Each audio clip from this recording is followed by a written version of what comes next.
very special edition of Young Turks. I'm Shruti Mishra. I'm in Jerusalem in Israel to bring you all the action from the OurCrowd Global Investor Summit 2017. In its third year, the summit is the world's largest equity crowdfunding event and one of the biggest investor events in Israel.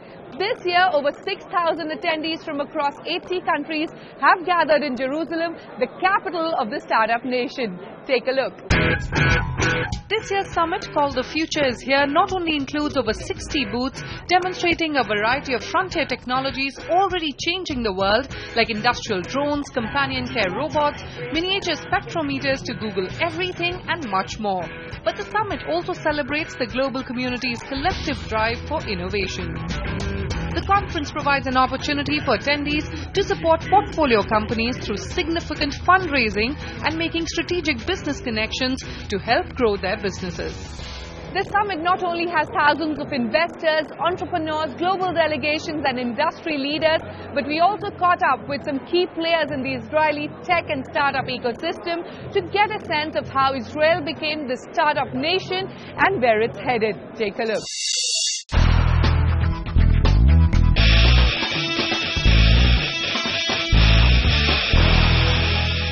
I have with me Avi Hassan, Chief Scientist, Ministry of Economy. Thank you so much for joining us here.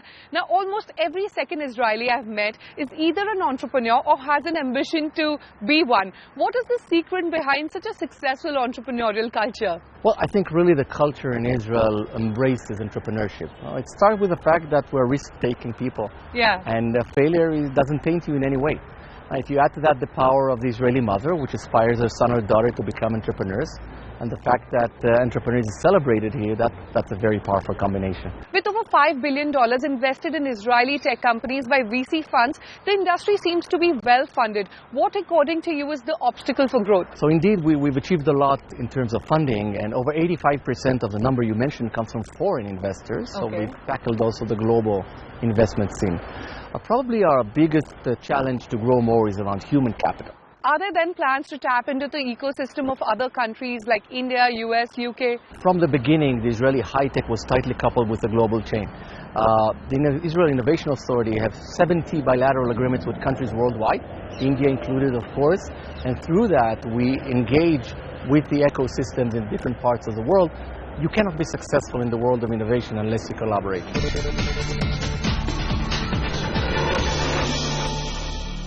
From frontline combat in Lebanon to a PhD in philosophy at Columbia University to advising former mayor of Jerusalem and launching a billion-dollar venture capital firm, I caught up with Errol Margaret, techpreneur and member of Knesset for the Labour Party, who's now focusing on politics and is trying to reboot the original startup nation. Take a look. Financing is a big challenge for Indian entrepreneurs. Any learnings we can take from Israel? India is a big market. And that's both an advantage and sometimes a disadvantage because you want to hear about what's going on in the rest of the world as well. And here's where I think that Israel and India could really work together, because India is a big giant and Israel is a small innovator. And together I think we can do great things. And I think that also politically, Israel is at a time where it needs to open up. We need to talk about a two-state solution. We need to work with our region like Egypt and Jordan and the Gulf states. And you know, Morocco, Tunisia, North African states. And there's a chance for this region to surge with economic development ideas and security cooperation, because many people think of the Middle East as extremists, but there's extremists and the moderates that want to face them and work together. Shifting gears to politics now, you turned politician 3 years ago. What is high on your agenda? I wanted to reach more population inside the country, the Arab community, the ultra-Orthodox, the people in the north, the people in the south. I want the success to be in all parts of Israel, not just in the center. That's number one. Number two, I want my party, Labor, to come with a new labor strategy that would bring business and innovation with social ideas of equality. And I want business as an engine to social change. What is the similarity between politics and starting up, since you've done both? It's always against the odds. So a startup, when it begins, works against the odds with the large companies. A politician, when it enters the market, so to speak, everybody's working against them if they want to succeed. So you need modesty in politics. because not everything is going so fast. You can be very successful in the business world. In politics, especially if it's party politics, you need patience, you need alliances, you need to work with people. And so I think that the new energy and the new ideas that we have in the startup nation era needs to now move into the Israeli politics, where you have lose-lose strategy. We need some win-win strategies to move the region forward. I have with me Major Ron Mincha, Israel Defense Forces C-41 branch.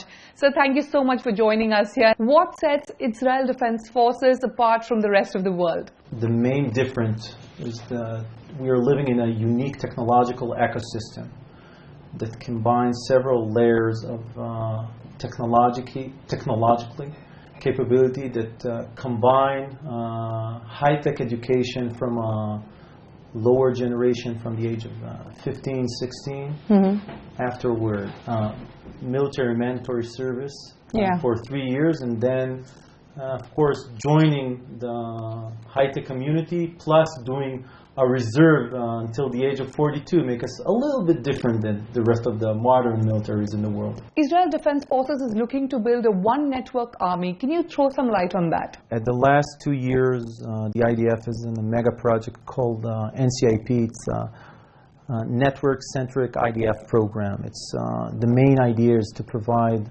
one operational cloud that will combine the Navy, Air Force, ground forces, intelligence, and of course all the strategic headquarters in one network, so the information will flow from the strategic level up to the tactical level at the same time. It's the largest IT program of the IDF since the IDF was established. On that note, it's time for a short break, but when we return, we bring you an insider's view of the startup scene in Israel.